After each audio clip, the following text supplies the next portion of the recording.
boys and girls. We're going to get ready to start a new book, but first, let's review our spelling words for the week.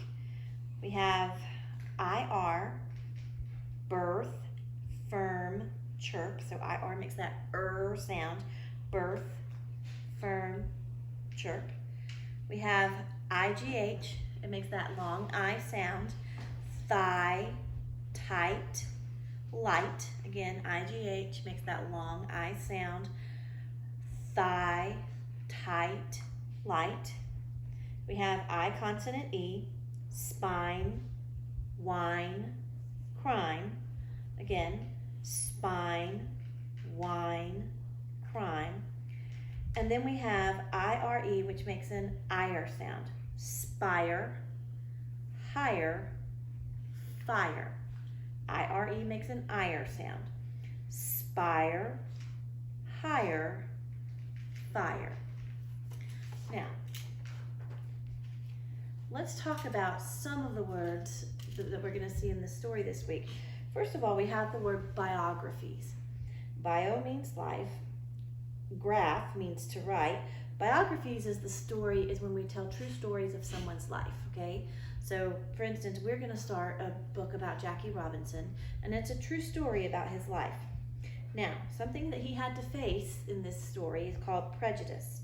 And prejudice is when people have bad feelings towards somebody or something without really any good reason. For instance, we're going to find out that there's a lot of prejudice against Jackie Robinson simply because of the fact that the color of his skin is black. And then we have the word judged. When you judge, you make up an opinion about something. And so Jackie was judged pretty harshly sometimes. So we're going to go over these words and we'll see how they play out in our story. So we're going to start Jackie Robinson by Sally Walker.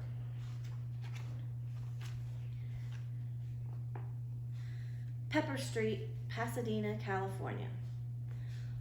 Thunk, a rock hit the ground at 8-year-old Jackie Robinson's feet. He picked it up and threw it right back. The white man across the street was angry. And you can see he does. He's shouting. He looks very angry. I can make an inference here and figure out when Jackie was born. This rock throwing happened in 1927, and it says that Jackie was 8 years old. So if I subtract, I can figure out that he was born in 1919. So I know what year it is now. I can figure out how many years ago it was. So anyway, the white man across the street was angry. Jackie was angry too. The man's daughter had called Jackie a terrible name. Jackie was sick and tired of being picked on because he was black. So he had yelled at the girl. That's when the rock throwing started. It wasn't easy being the only black family on the block. Many white people on Pepper Street did not want the Robinsons around. Some even called the police when Jackie and his brothers played outside. At least the kids on Pepper Street liked to play sports. Jackie fit right in when a game began. He played soccer, football, handball, baseball, and dodgeball. He played every game well, very well. Jackie loved to win, and he almost always did. So they're the only black family living on the street. People are very ugly to them. They're showing a lot of prejudice. But so far, Jackie's found the way to fit in with the kids on Pepper Street is through sports. Jackie's mother, Mally, worked hard to make a good home for her children. She told them to be proud of their race. The neighbors would accept them with time. Meanwhile, her family would set a good example. The Robinsons didn't have much money, but whenever Mally had extra food, she shared it with her neighbors. She even shared with the man who had thrown rocks at Jackie. She told Jackie and his brothers to help their neighbors do chores for free. It took several years, but Mally was right. The neighbors became friendlier. Jackie realized that skin color mattered less when people got to know each other. And so she's setting a good example. She's being kind even when people are being unkind to her. And eventually, people get a little friendlier. As Jackie grew up, he got even better at sports. At Pasadena Junior College, he was the best scorer in basketball. In track, he smashed his brother Mac's record in the broad jump. In baseball games, he stole bases in the blink of an eye. He starred in every sport he played. Most of Jackie's teammates were white. A few did not like playing with a black athlete. Jackie treated them with respect anyway. Over time, his teammates saw that he played fairly and well. Most of them came to respect him too. Teams from other towns were different. Sometimes white players said nasty things about black people to Jackie. Their insults made Jackie angry. Usually, he just played harder, but sometimes he got into fights. Even in Pasadena, the rules weren't fair off the playing field. Black people could swim in the town's pool only on Tuesdays. Some restaurants would not serve black customers. Jackie hated this kind of unfairness. It's called prejudice. Sometimes his anger got him into trouble. One time he argued with a white policeman. Jackie had to spend the night in jail. Some people started saying that Jackie Robinson was a troublemaker. And he wasn't really being a troublemaker. He was standing up for himself, but that's not how it was viewed. Like I said, he was judged harshly, okay? Then a man named Carl Downs came into Jackie's life. He was the new minister of Mally's church. Reverend Downs listened when Jackie talked about his problems. He helped Jackie set goals. Jackie joined the church clubs too. Mally had always found strength in her belief in God. Soon, Jackie did as well. His faith helped him think twice before he lost his temper. From Pasadena, Jackie went on to the University of California in Los Angeles. There, he fell in love with Rachel Isom. She was friendly and smart. Jackie liked how she said what she thought, even when she disagreed with him. They began to see each other often. Jackie had to join the Army during World War II. He served from 1942 to 1944. When he left the Army, he wasn't sure what the future would bring. He was sure of two things, though. He wanted to find a job in sports, and he wanted to marry Rachel. Maybe he could find a way to do both. We're going to continue on with the next chapter. Baseball star, Kansas City, 1945. As Jackie watched the pitcher wind up, a curveball zoomed toward home plate.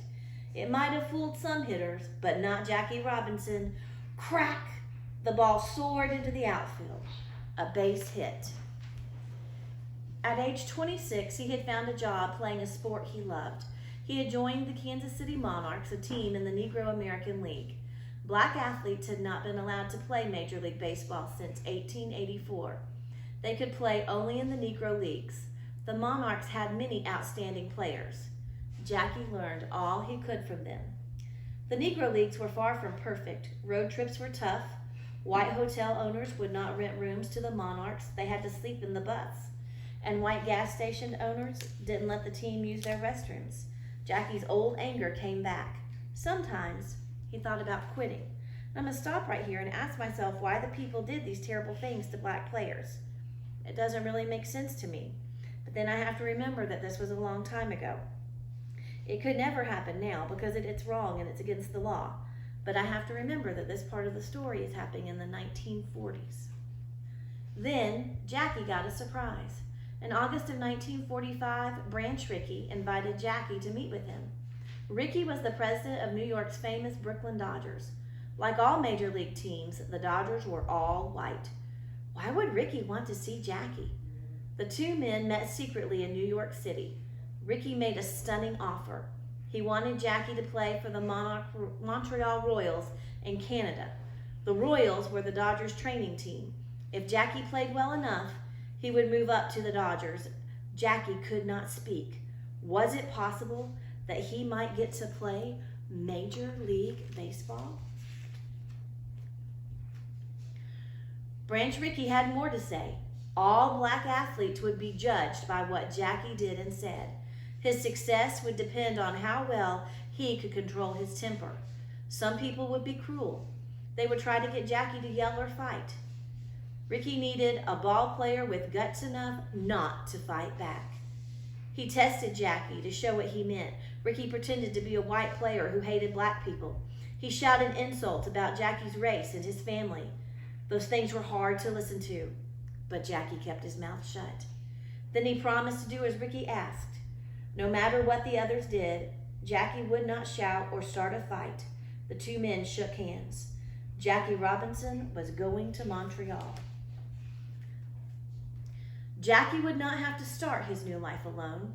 In February of 1946, he married Rachel. Soon he had his first real test at holding his temper. On the way to Florida for spring training, he and Rachel lost their places on their flight. White people wanted their seats. Then the Robinsons could not find a hotel for blacks. To complete their trip, they were forced to sit at the back of a bus. Jackie was furious, but he remembered his promise. He hid his anger as well as he could. He knew that this trip was just the beginning. All right, so it would be really hard to have everybody be ugly to you and treat you so unfairly and not say anything. But Jackie Robinson knew that all other black athletes were going to be judged based on his behavior. So if he lost his temper and acted like a troublemaker, other black athletes weren't going to get a chance. So it was very important that he set the right kind of example. I want you to look closely at this picture for just a minute. It says colored sit in the rear. Even if the front of the bus was empty, colored people, black people, had to sit all the way at the back of the bus. Sounds very unfair. Like we said, it's illegal. It wouldn't happen now, but it did in the 1940s. Thanks for listening, and we'll read some more of Jackie Robinson's story tomorrow.